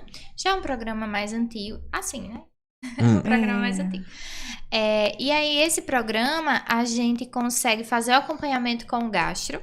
A gente consegue fazer com que a criança receba as fórmulas, um número X de latas, que vai ser necessário para suprir as necessidades dela naquele momento. E aí, a partir das consultas com o gastro, você consegue renovar esse laudo para buscar, no próximo mês. Sim, rapidinho. Só para pegar esse espaço. A fórmula, para quem não conhece, é o quê? É o leite. A fórmula é o leite. Porque a gente fala a fórmula. Exatamente. O leite. Sim, o leite. Um leite específico. Isso, porque como a gente falou antes, essas crianças vão precisar de um leite específico, né? Sim, e assim, pessoal, o valor é muito alto, né? Então, assim, como tudo tá caro. Caro. Esses valores são mais altos para aquelas pessoas... Enfim, né? Às vezes a pessoa ganha um salário mínimo, então, às vezes a criança vai consumir 700, 800 reais de leite, né? E aí a gente tem um programa que é responsável por acompanhar essas crianças e fornecer gratuitamente esse leite a partir do acompanhamento com o gastro. Isso é excelente. Ou seja, né? Todos os estados possuem esse não sei lhe dizer esse sobre programa isso. Aí? Eu sei que aqui no Rio Grande do Norte a gente tem. Nós temos. Não sei se é a nível federal. Certo, beleza. Então, vamos para os mitos e verdades da amamentação. Entrando na amamentação agora. Eu acho que vai ter um bocado de menino novo assistindo esses vídeos. Só amamentação. Só amamentação. A turma do peitinho. Vamos lá, Aninha. Eu tenho que comer doce. Dizem que comer doce... Adoça o leite. Não, dá leite. E é? Dizem que comer doce dá leite. É mito ou é verdade? É mito. É mito? O que acontece? O que a gente precisa para produzir? A gente precisa, no geral, de uma alimentação adequada. A gente precisa beber água e a gente precisa do bebê mamando. Então, e a gente precisa de um outro aspecto que é muito importante, que é o nosso estado emocional, psicológico. A mãe que está apreensiva, ela não vai conseguir produzir leite. Então, por exemplo, mães que estão com o bebezinho na UTI, às vezes elas têm muito... Elas estão naquele momento mais delicado, não esperava estar ali, esperava estar muito preocupada, esperava estar em casa, né, com seu filho, e às vezes isso não acontece. Isso abala muito a pessoa, e aí isso bloqueia a produção, entendeu? Então, ela não vai conseguir produzir. Então, cabe a gente que está também no serviço hospitalar ter sensibilidade, ter paciência, entendeu? Saber instruir com delicadeza essas situações, saber orientar e confortar também as mães quando ela conseguir só 1 ml, porque muitas vezes é isso que acontece, né? Às vezes a gente vê a mulher ordenhando 100 ml e você ali há 20 minutos no sufoco. Exatamente. Verdade, é horrível. Mas aí esse estado emocional, ele pesa muito sobre a produção. Bastante, exatamente. Né? A própria sucção do bebê vai ser muito importante para a produção. Isso. Mas aí leite doce não vai dar leite. O que pode acontecer é que a produção pode acabar se intensificando porque você bebeu mais água. Porque o doce lhe deu sede, entendeu? E você hidratada, e a né? água é importante para a produção, entendeu? E aí tem uma coisa muito importante que eu lembrei agora. Mães desnutridas versus mães que têm uma alimentação adequada. O corpo da mulher, ele é tão maravilhoso que ele vai conseguir gerar um leite rico, específico para aquele bebê. Por mais que ela não coma tão direitinho, certo? Então é isso que os estudos mostram. Vai ter uma variação de ômega 3? Pode ter, porque ele está muito associado quanto a mulher come com quanto está presente no leite. Vai ter uma variação ali em relação à vitamina A? Vai. Mas em termos de macronutrientes, o corpo vai se esforçar ao máximo, vai tirar das reservas para fazer um alimento ideal para aquele bebezinho. É impressionante isso, Impressionante. Né? Isso também se encaixa para prematuros. O leite da mãe prematura, já se sabe hoje que ele tem, por exemplo, mais proteína, porque o bebezinho vai precisar de mais proteína. Entendeu? Ele vai suprir as necessidades do seu bebê naquele momento. Vai suprir as necessidades do bebê. Entendeu? Sim, mas, ou seja, a produção do leite, quando é que ela acontece? Ou já durante a gestação já vai produzindo, acumulando ali, ou como é que é isso? Então, a maquinaria é perfeita, né? Sim. O que é que acontece? Pariu, as coisas linda começam a acontecer. Tem mulheres que podem começar com esse estímulo antes, tipo algumas semanas antes, isso pode acontecer. Tem mulheres que estão grávidas e começam a sentir já o peito mais pegado, já começam a ver indícios da descida do leite. Mas o mais comum que a gente vê é, a partir do momento que você pare, principalmente no parto vaginal. Esse tipo de parto, ele está muito relacionado com toda a sinalização que é necessária para a descida do leite. Quando a gente tem um parto cesárea, às vezes demora um pouquinho mais. Quem é mãe de parto cesárea sabe disso. Às vezes demora ali 1 dia, 2 diazinhos, mas é normal. A gente vai ter o estímulo, a partir do momento que o corpo entende o estímulo, ele começa a produção, entendeu? Ele vai se esforçar ao máximo para que isso aconteça. Aí aquela quantidade que a mãe vai ter é de acordo com o estímulo que o bebê vai fazendo? Como é que é isso? Sim, também, exatamente. Porque assim, quanto mais... O peito, ele é uma fábrica, entendeu? Então, quanto mais o bebê estimular, mais a mãe vai produzir. E a mãe... vamos lá. A mulher que não tem filho, ela... Olha, a questão é só uma dúvida, tá? Não crucifiquem. É só uma curiosidade, vai que... Sem julgamento. Sem julgamento. Digamos assim, que a mãe... surgiu, adotou um bebezinho. Sim. Só que não é seu, né? É adotado, no caso. Lógico, que eu acabei de falar. Enfim. Aí se ela colocar pra amamentar nela, ela produz leite? Existe uma técnica... Lilian vai me ajudar, porque eu confundo às vezes os nomes. A translactação. Translactação, que pode ajudar nesses casos, entendeu? O que seria isso? Para estimular mesmo. A gente coloca o bebê, coloca uma sonda e o bebê vai... Não, mas eu digo aquela mulher não produz. Relactação e translactação, estão muito juntas as duas. Mas a gente vai colocar o bebê no peito daquela mulher que não produz leite e uma sonda com leite, né? E a criança vai ficar ali, ó. Não, eu digo assim, sugando, mas a sucção, e mesmo assim, a sucção do bebê vai estimular aquela mama. E a mulher pode produzir leite. Então tem... A partir do estímulo. A partir do estímulo. Não é impressionante, não. É lindo. É lindo mesmo, é lindo. É impressionante. A amamentação é linda, né? Amamentem. E se preparem para a amamentação. Leiam sobre a amamentação ali no 3º trimestre. comecem a ler sobre a amamentação, é muito importante, porque não é... E tanto assim, tanto esse flores. caso que as mulheres, né, que não tiveram filho, que né, tem essa vontade de produção de leite, a gente faz isso, é o que eu disse, a relactação e a translactação. E às vezes tem mulheres que não tiveram estímulo, o bebê estava na UTI, e depois de 3 meses, 4 meses, já não saía nada, parou de amamentar, de tudo, de sair leite, parou mesmo a produção, e elas voltam a produzir novamente. É verdade. Né? A partir dessas técnicas, só com os estímulos mesmo dá certo. Show de bola. Tem pessoas, inclusive, em que se aprofundam, né? Justamente nessas técnicas e são específicas para esse tipo de apoio. Isso, com certeza. E é muito importante para quem tem esse desejo, está com dificuldade, procurar consultores de amamentação, porque com certeza. elas conseguem dar um apoio muito importante nesse momento. Então, vamos para outro mito né? Mito e verdade. Mito e verdade. Existe leite fraco? Ixi.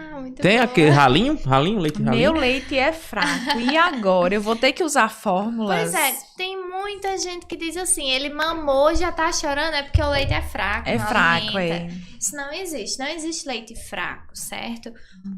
O leite é como a gente falou, ele é específico para cada criança. Agora ele é mais digerível, né? Ele é mais fácil de gestão.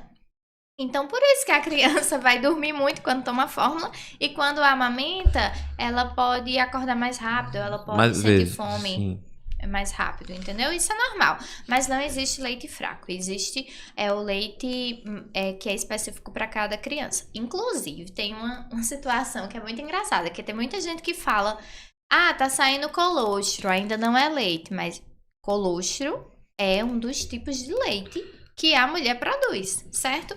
O colostro, ele é como se fosse o que popularmente se chama a primeira vacina, porque ele tem um volume de anticorpos muito alto. E aí, assim, por que a gente defende tanta amamentação? Porque a amamentação, ela é um alimento vivo. Sim. Ela vai fornecer o leite, que é um alimento vivo, leite materno. Porque tem muito anticorpo, tem muitos componentes biológicos ali que estão ativos, que vão chegar para o bebezinho. Tem uma proteção. Sabe esses anticorpos, esses alimentos, esses componentes do leite que são vivos, eles têm uma proteção. E aí eles conseguem sobreviver às situações de digestão do estômago e conseguem chegar onde eles precisam chegar para desempenhar as atividades que eles precisam desempenhar. E isso, outros alimentos não proporcionam, apenas o leite materno. Ou seja, o seu leite não é fraco. Ele é o leite que o seu bebê precisa. Independente da cor, ele não é fraco, certo? Ele é o leite adequado para aquela situação. Isso que a gente diz, né? As gotinhas que valem ouro. Sim. Né? Verdade. Então, a chupeta interfere na amamentação? O chupeta é o bubu. O bubu. O bubu. O que pode acontecer é o consolo, como muita gente diz, né? O consolo que a gente escuta muito. O que pode acontecer é a confusão de bico. Por quê? Porque o material do bubu, da chupeta, enfim, ele é diferente do peito. Certo? E o movimento que o bebê vai fazer é diferente, a força que ele vai fazer é diferente. É então, só 2 movimentos que o bebê, né, puxando um pouquinho pra fono. Isso. É só 2 movimentos que o bebê faz ali na chupeta e mamadeira. Né? Diferente do que dos 4 movimentos que ele faz no peito, né? No seio materno. Exatamente. Então, isso vai ser essencial para o crescimento crâniofacial do bebê, né? Então, esses 4 movimentos é que vai ter um crescimento harmonioso da face. Sim. E, assim, a chupeta, ela vai interferir, sim, na amamentação. Por quê? Vai causar confusão de bico, né? Vai aumentar o desmame precoce. O que é isso? O bebê sai do peito, né? Não quer rejeitar o peito ele largou. Mais cedo. Ele mesmo largou sozinho. Mas ele largou por quê? Porque ele tava com a chupeta o tempo todo. Tava com mamadeira, e tava aí eles ficam tipo, eita, mas peraí, eu fazia esse movimento aqui não dá certo. Aí quando ele acerta o movimento na chupeta, que ele volta pro peito, ele, eita, mas pera, como que era? Então acaba isso que Lilian falou, ele fica confuso. Mesmo. Sem falar que na mamadeira é um pouco mais fácil, né? Porque no peito ele tem que sugar. Na mamadeira ele pode fazer um movimento similar, mas assim, dependendo da abertura do bico, só vem, né? Só vem leite. E aí vai ser mais fácil pra ele. A extração no seio materno gera mais esforço, mais grupos musculares são trabalhados. Então, assim, é mais difícil sugar no seio materno do que na mamadeira. Então, ele vai querer o quê? O mais fácil pra ele. Ele tá ali com fome, ele vai querer o mais fácil. É verdade. Né? E o fluxo também, né? Que a gente não pode esquecer do fluxo, que vai ser um fluxo mais intenso na mamadeira do que aquele intermitente no peito. Por isso que às vezes o bebezinho passa muito tempo mamando, mas aí na mamadeira é ligeiro. Sim. Entendeu? E às vezes é isso. Por isso que é importante você entender que existe um processo de educação ao longo de todo esse tempo, né? E mais uma vez a gente volta para aquela questão. Você quer o quê? Você quer resolver o problema logo? Né? Mas aí você encara isso como um problema? E aí é preciso ficar com essa reflexão. Você tem um bebezinho, ele tá aprendendo, entendeu? Ele tá aprendendo ele vai aprender sobre a vida com você. Sim. Então a chupeta não tem uma necessidade, né? Ou existe? A não ser que fazer o menino parar de chorar. E aí, pronto, sobre essa questão de parar de chorar. Por que ele tá chorando? Muitas vezes a gente acha é fome, mas nem sempre é fome. O choro é a única coisa que o bebê que ele tem para se comunicar. Exatamente. Né? E aí, se ele não se comunica assim, como que ele vai te avisar que ele tá com frio, que ele tá com sono, que ele tá cansado de estar ali, que ele quer, entendeu? Então é o mecanismo que ele tem de avisar para os pais, é um mecanismo que ele tem de se comunicar. E aí cabe a gente entender o que o nosso bebê tá falando pra gente. Ele não vai falar da nossa forma, ele vai falar da forma dele. E é importante entender que o bebê entende tudo. Do jeito dele, da maneira dele. Mas ele entende. E aí a gente precisa respeitar isso e precisa educá-lo para que cada vez mais a gente consiga fortalecer essa comunicação. Porque fortalecendo isso, a gente também fortalece o vínculo da mãe com o bebê. Boa. Com certeza.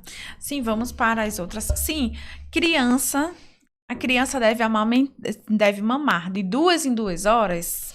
Nossa. Mito é verdade? Isso é mito. Porque o que é que acontece? A amamentação é livre demanda.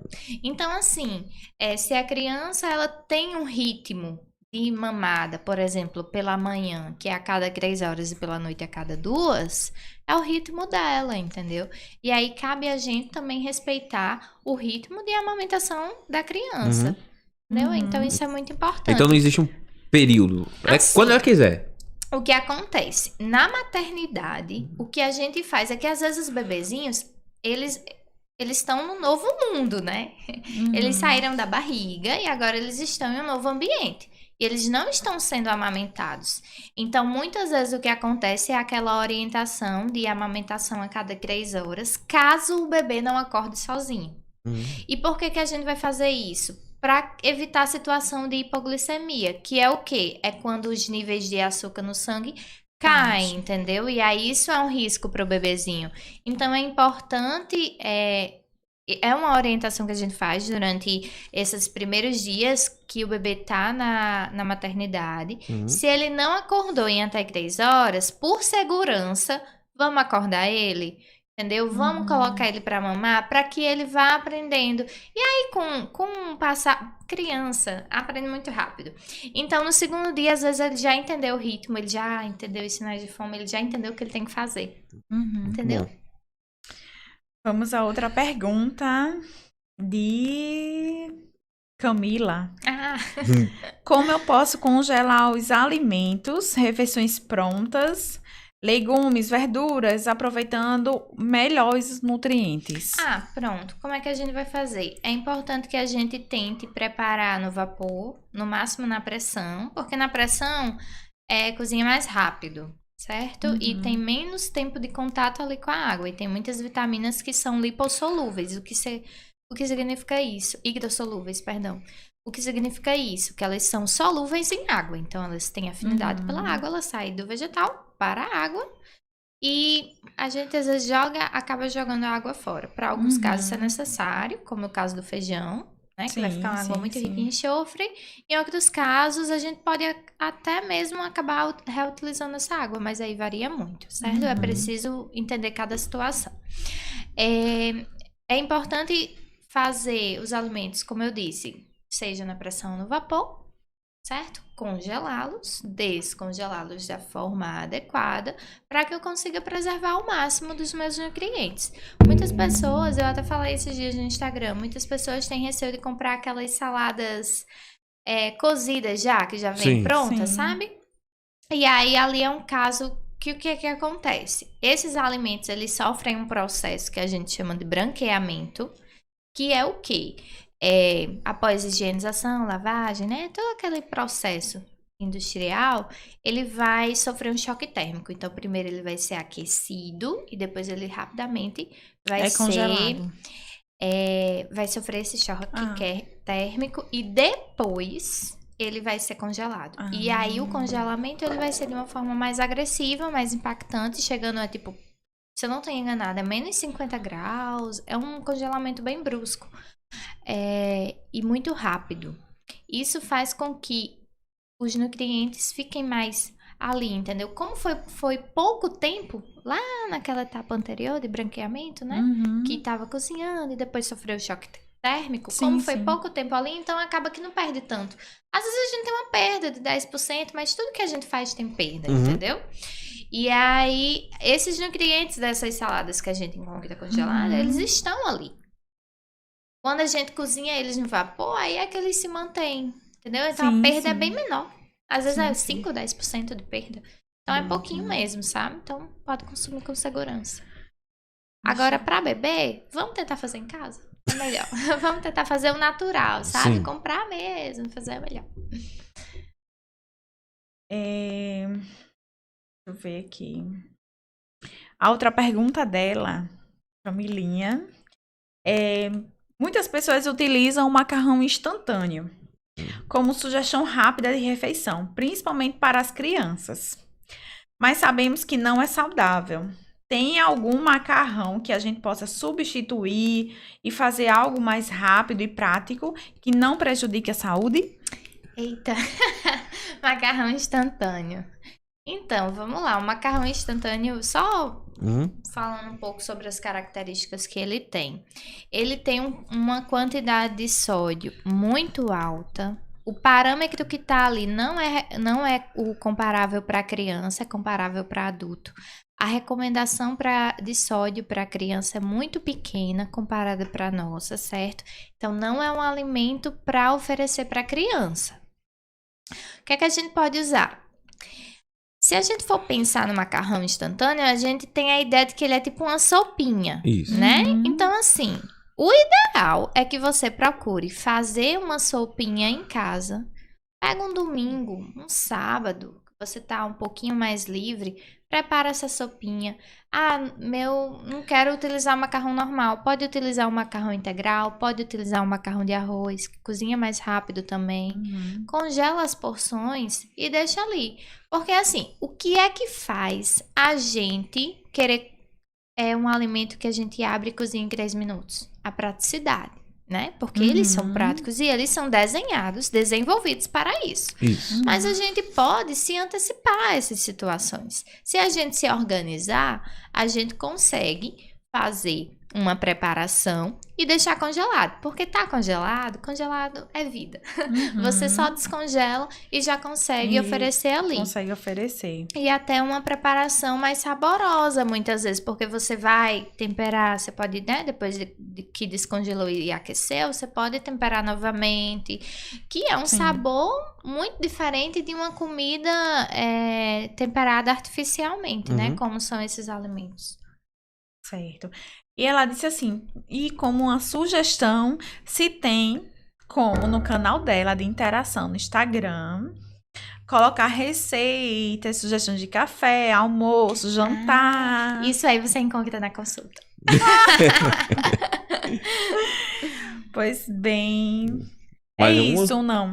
E aí, Adriane, mais alguma pergunta sua? Ih, tem. Manda ver. Tem. É outra curiosidade. Tá. Vamos lá.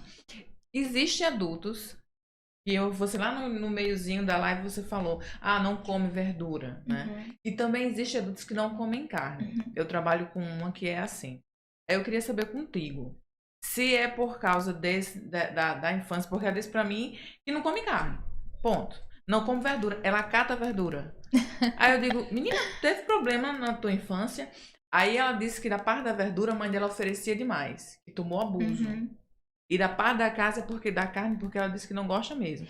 Aí é essa parte aí. A outra diz que é porque a carne pesa muito. Mas não vai pra médico, não. Só para de comer porque acha. Eu digo, mas na infância teve algum problema? Aí a minha questão Entendi. Em relação à verdura, né? Vamos começar pela verdura.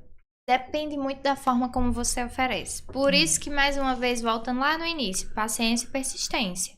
Porque, às vezes, a forma como a gente oferece para a criança não respeita a criança. E aí faz com que a criança desenvolva uma certa aversão, entendeu?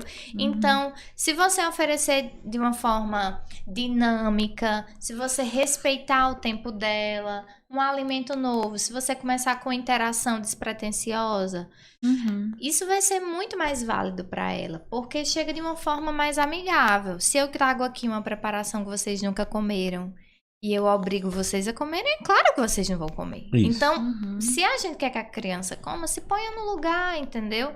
Se ponha no lugar dela. Você ia gostar de ser obrigada a comer uma coisa? Ninguém ia gostar. Então, por que você falou? A gente tem muita expectativa que a criança coma bem, né? A gente cria mesmo isso. Assim, acho que é uma falha mesmo da gente, né? Sim. E aí é importante a gente entender que vai ter alimentos que a gente vai crescer e não vai gostar. Por exemplo, eu não gosto de abacate. Mas aí fica a questão. Os nutrientes que tem no abacate, eu consigo em outras frutas ou em outros alimentos? Se eu consigo, show de bola. Ótimo. Entendeu? E aí é importante que os pais tenham esse entendimento também. Poxa, minha filha não come alface, mas ela come acelga. Ou ela come couve no feijão. Ótimo, entendeu? Ela come um folhoso, pelo menos, certo? Talvez ela não goste de alface nunca. Mas talvez também, se você contar uma história com alface, usar o alface de uma forma lúdica, num primeiro momento, que não seja impondo para comer, talvez a sua filha se sinta mais aberta. Porque às vezes a gente não come porque a gente não sabe o cheiro, a gente não sabe o gosto, a gente não sabe nada sobre aquilo, entendeu? E aí é muito importante que a criança interaja. Tocando, interaja, cheirando, interaja, brincando, entendeu? Por isso que é importante inserir a criança na cozinha, certo? Existem adultos que me relatam, eu não como fruta nenhuma porque minha mãe nunca me ofereceu, entendeu? E aí é algo que a gente realmente precisa trabalhar, porque polivitamínico pode oferecer alguma vitamina e mineral, pode sim. Mas nada como a biodisponibilidade que a gente tem vinda da alimentação. Sim. Nada como o prazer que os alimentos... tem sensação que só aquele alimento proporciona na gente. E aí é importante essa educação sem pressão, entendeu? E aí, sobre a carne, é mais ou menos similar. Tem gente que não come carne porque é uma questão filosófica. Tem gente que não come porque não gosta de sabor. Tem gente que não come porque a mãe obrigou. Ou os pais obrigaram, enfim. E aí, nessas situações, é importante que você realmente procure um profissional, porque aqueles nutrientes, você tá conseguindo eles em outro lugar? Então, por exemplo, carne tem B12, todo mundo sabe que tem. Se você não consome, você tá conseguindo essa B12 em outro alimento, de outra fonte, de outra forma? Entendeu? Então, é importante isso. Aí, às vezes, E assim, as vitaminas, elas têm muitas funções. Então, às vezes, a pessoa tem alguma questão, tipo, algum tremor, alguma dificuldade de raciocínio, alguma coisa assim. às vezes é falta daquele alimento, porque aquele alimento fornecia aquela vitamina, entendeu? E aí, além da pessoa ter parado de comer aquele alimento, a pessoa não consome outros alimentos que possam oferecer aquilo. Sim, e aí, quando a gente vai na nutricionista, o objetivo é justamente esse, tanto para a criança quanto para o adulto, que a gente consiga oferecer os alimentos, as vitaminas e minerais, respeitando toda a questão das aversões e dificuldades. E aí, mais uma vez, é aquilo. Eu não como beterraba de jeito nenhum. Tudo bem. Ok, a gente pode conseguir os nutrientes que ela oferece em um outro alimento, entendeu? Agora, eu não como nenhuma verdura, aí a gente tem que trabalhar. Respondeu? Então pronto, temos mais alguma pergunta, Aline? Não. Então só isso mesmo. Muito obrigada. Queria agradecer a participação da minha amiga Anne aqui no nosso podcast. Que bom. Foi muito útil as informações que você passou. Certamente poucas pessoas tinham. E as dúvidas aqui que certamente foram sanadas foram, como é que eu posso dizer? Ouro para muitas pessoas aí. E além das outras que ainda vai ver essa live em outro momento. Isso. Além disso, pessoal, é importante que você se inscreva em nosso canal. E se você não pegou aqui a nossa live desde o início, vou também dar uma dica muito importante para você. Estaremos no Spotify ainda hoje, tá bom? Se você tem o Spotify, do Spotify, procura lá por Physiorunner Brasil, que você vai encontrar não só esse, mas como os outros, tanto quanto... Agora foi. Assim como os outros podcasts passados, tá bom? Isso. Vai estar tudo por lá. Além disso, te esperamos no próximo sábado. Sim. Diga lá. Vamos dizer, Ana, para quem deseja, né, a consulta. Isso. Né, dê todos os seus contatos, a forma de atendimento. A forma de atendimento, se você atende online ou só presencial. Isso. Sim.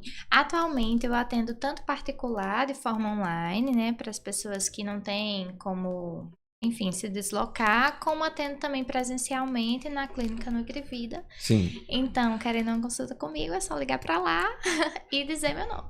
E se for para o pessoal que são de outros estados que tenham interesse em entrar na parte online, como é que eles vão chegar até você? E aí podem entrar em contato comigo pelo meu Instagram ou pelo e-mail. O meu Instagram ainda tá naquele processo de se transformar em um Instagram profissional. Sim. Mas aí eu já consigo fazer acompanhamento com alguns pacientes por lá e é importante entrar em contato.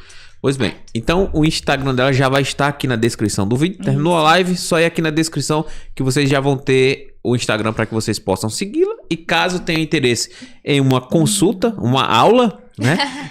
Caso vocês tenham interesse em uma aula, é só procurar ela lá no Instagram. Beleza, pessoal? A melhor aula. É isso aí. Então, um forte abraço e até a próxima. Valeu. Tchau.